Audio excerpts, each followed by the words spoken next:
O tarifaço anunciado pelo presidente dos Estados Unidos, Donald Trump, teve uma ampla repercussão no planeta nessa quinta-feira. Inúmeras reações, claro. Nosso correspondente Luca Bassani chega agora com as últimas informações, os últimos detalhes. Tudo bem, Luca? Bem-vindo, bom trabalho. Uma reação muito grande, como já era de se esperar.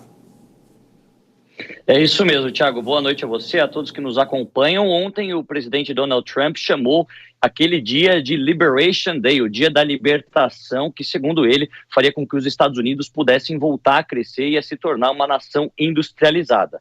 Uma das maiores revistas do mundo de economia no setor financeiro, a The Economist do Reino Unido, chamou o dia de Dia da Ruína. Eles até disseram que Donald Trump cometeu o erro econômico mais profundo, prejudicial e desnecessário da era moderna, deixando claro que muitas dessas iniciativas colocadas por Donald Trump como uma maneira de se buscar o superávit para a balança comercial dos Estados Unidos pode acabar tendo consequências catastróficas não só para as economias mais fracas do mundo, mas para os próprios americanos, como um aumento considerável dos preços dos bens industrializados e também da inflação, aumento da inflação dentro dos Estados Unidos. As reações, como você disse, foram as mais diversas. Os mercados amanheceram de forma bastante negativa na Ásia, por conta de muitos dos países mais taxados, Vietnã, Taiwan, até mesmo a China, serem do continente asiático, enquanto aqui na Europa os líderes falam sobre a possibilidade de uma negociação para tentar evitar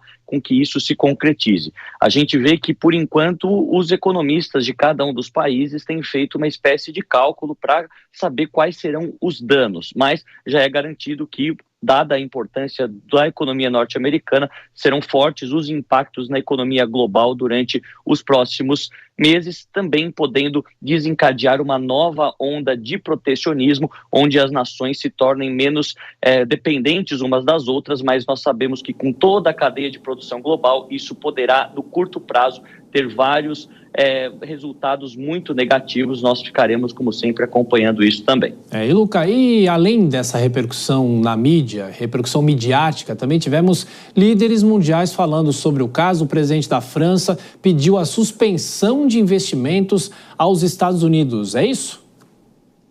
É isso, nós vemos que aqui na Europa, que foi uma das regiões mais sobretaxadas, 20% sobre a União Europeia, que decidiu Donald Trump, o presidente Emmanuel Macron, que tenta fazer uma contraposição, pediu a suspensão de todos os investimentos europeus nos Estados Unidos, pedindo para que as empresas francesas e também outras empresas europeias voltem à Europa e invistam no próprio continente. A primeira-ministra italiana, Giorgia Meloni, seguiu um caminho diverso, disse que, por enquanto, os europeus não sabem se responder com reciprocidade causará maior prejuízo ou não à economia europeia, enquanto que a presidente da Comissão Europeia, Ursula von der Leyen, disse que ainda há tempo, ainda há esperanças para uma negociação para evitar essa taxação por parte de Donald Trump, mas deixando claro que, caso isso seja de fato colocado em prática, o resultado econômico será desastroso para milhões de pessoas dos dois lados do Atlântico, deixando claro que a dependência dos europeus existe em relação aos americanos, mas a contrapartida também é válida e o presidente não pode se esquecer disso. E além do mais, Luca, o impacto não está sendo só fora dos Estados Unidos. Empresas americanas estão vendo o próprio valor de mercado despencar depois dessas 24 horas a partir do anúncio que foi feito ontem.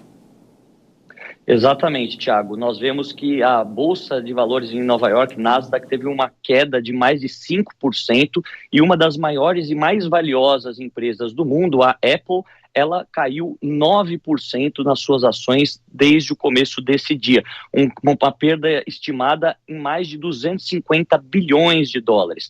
O que explicaria esta queda? O fato da Apple, nos últimos anos, principalmente após a pandemia, ter diversificado seu perfil industrial, saindo da China e se estabelecendo no Vietnã, se estabelecendo também em Taiwan e outros países asiáticos que foram fortemente taxados pelos Estados Unidos ontem. Automaticamente, isso encarece o processo de produção dos mais variados bens tecnológicos produzidos pela empresa e fazem com que o mercado responda desta maneira. Então, a gente vê que os efeitos foram negativos nas diversas bolsas pelo mundo, como falamos há pouco, mas também serão sentidos dentro dos Estados Unidos e, como disse a The Economist, poderão já ser sentidos no bolso dos americanos durante os próximos meses, à medida que os preços vão aumentar consideravelmente também para vários produtos. A gente vai ficar aqui observando, esperando que no Brasil, pelo menos, essas questões não sejam sentidas de forma tão intensa quanto em outros lugares do planeta. Luca, especificamente, aproveitando você aqui, claro, sobre a Alemanha, houve alguma reação específica do governo alemão para essas tarifas? Houve sim uma preocupação, principalmente no setor automotivo. Afinal, Donald Trump instaurou também uma série de tarifas sobre os carros estrangeiros, 25%, e a Alemanha, a gente sabe que tem como carro-chefe, até pegando esse trocadilho, a indústria de carros, né, produzindo, através das várias companhias alemãs, carros para exportação, que são muito bem avaliados, também muito bem comprados dentro dos Estados Unidos. Isso significa que os alemães perderão uma parte da competitividade que tem no mercado norte-americano, e por isso o próximo chanceler, Friedrich Merz, que deve assumir até o final deste mês de abril, também ele defende uma negociação direta com Donald Trump, assim como disse Giorgia Meloni, para tentar minimizar os danos que já estão sendo contabilizados como certos para ainda este ano de 2025. Tem mais essa, todo o fundo político, né, aí na Alemanha, que você sempre traz a informação para quem nos acompanha. Luca, boa sexta-feira para você, a gente volta a se falar amanhã aqui no Jornal Jovem Pan. Vou chamar já os nossos comentaristas, a Deise Ciocari e também o Cristiano Vilela. Tudo bem, Deise? Mais uma vez, bem-vinda aqui ao Jornal Jovem Pan, e é interessante, né? Essa repercussão é muito grande, e o que chama a atenção é que, o que o Luca falou, as consequências não são só para os mercados internacionais, mas as próprias empresas americanas estão enfrentando já algumas dificuldades, e a grande questão é saber se esse é o impacto imediato, apenas o primeiro susto do anúncio desse tarifaço, e saber se o mercado vai se adaptar, porque tem que se adaptar, não é? Boa noite. Boa noite, Thiago. Boa noite, Cristiano, os amigos da Jovem Pan. Vocês sabem que hoje o Alan Gani falou sobre esse assunto do tarifaço do Trump. O Alan Gani falou assim, vamos conversar agora sobre o assunto do mês, né? Porque não tem como não falar de outra coisa, né? Realmente é o assunto do mês agora. E eu acredito, Thiago, que a Economist, ela não exagera quando ela fala, até ela mencionou um ato de autossabotagem, né? Esse tarifaço, porque a gente está diante de uma guerra comercial com um novo figurino, né?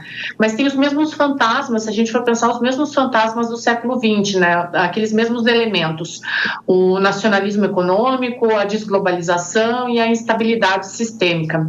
O que a gente vê agora, na verdade, é um retrato mais recente do retorno àquele protecionismo como um instrumento político. Então, quando os Estados Unidos anunciam essas tarifas mínimas de 10% sobre todas as importações e sanções específicas contra a China e a União Europeia, eles buscam reinstalar aquela lógica do inimigo externo como um catalisador da coesão interna. Então, isso se trata menos de economia e mais de geopolítica.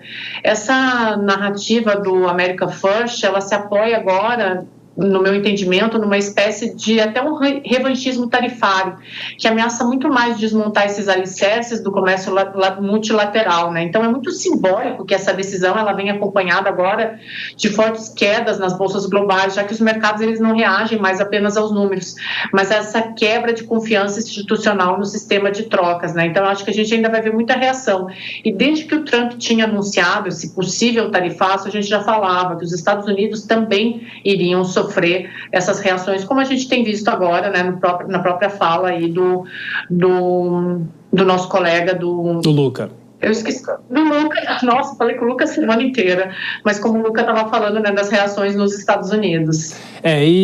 O Vilela, desde cita a The Economist, né, a revista, diz que os Estados Unidos voltam ao século XIX, ou seja, a pressão vai ser muito grande, mas é aquilo que a gente já falava ontem, né, saber como na prática tudo isso vai se dar e se o mercado acaba se adaptando ao que está sendo proposto, né? Bem-vindo, Vilela. Pois é, Thiago, uma ótima noite a você, uma ótima noite a Deise e a todos que acompanham o Jornal Jovem Pan. Olha, essa é a pergunta de $1 milhão, é a pergunta que todo mundo se faz, americanos, europeus, asiáticos, brasileiros, é de que forma o mercado, de que forma os países vão se posicionar agora no day after, agora nos próximos momentos após esse grande tarifaço do governo Trump, que estabeleceu patamares de tarifa bastante consideráveis, especialmente com relação a países que são superavitários nas relações comerciais com os Estados Unidos, especialmente a Ásia acabou sendo bastante sobretaxada, a Europa com uma taxação também significativa. Então é algo que, de fato, está todo mundo ainda tateando, procurando entender esses próximos passos. É natural que, especialmente, o mercado e os governos da União Europeia, da Ásia, venham com críticas bastante contundentes em relação à política adotada pelo presidente Trump. É evidente, foram os principais prejudicados por essas medidas.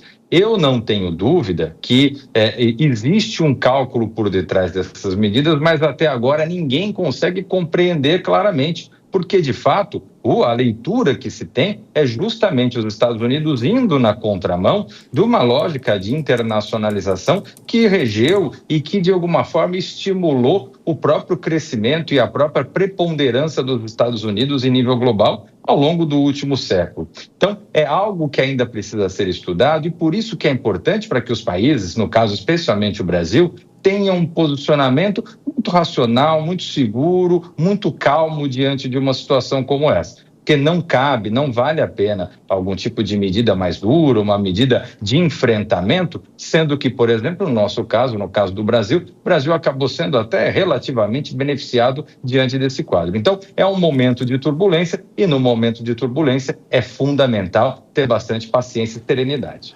Ô, Vilela, uma pergunta pessoal, você usa iPhone ou não? Eu uso iPhone. Você, Deise, usa? Acho que a Deise não me ouviu. Se você usa o iPhone. Eu uso. Usa. Eu não uso, mas eu estou perguntando isso para vocês porque a Apple perdeu hoje, só hoje, 250 bilhões de dólares em valor de mercado. Ô, Deise, como é que pode ser a reação das Big Techs diante de tudo isso? Porque são empresas poderosíssimas, né?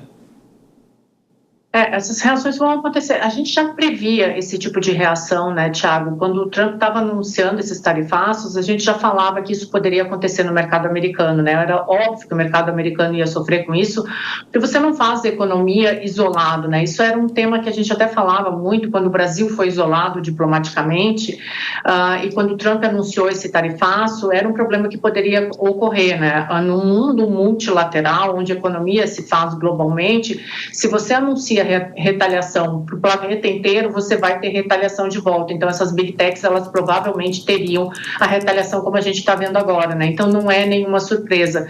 Acho que o Trump, ele apostou muito alto e ele está tendo a contrapartida agora. A gente tem que ver como que ele vai reagir nas próximas semanas.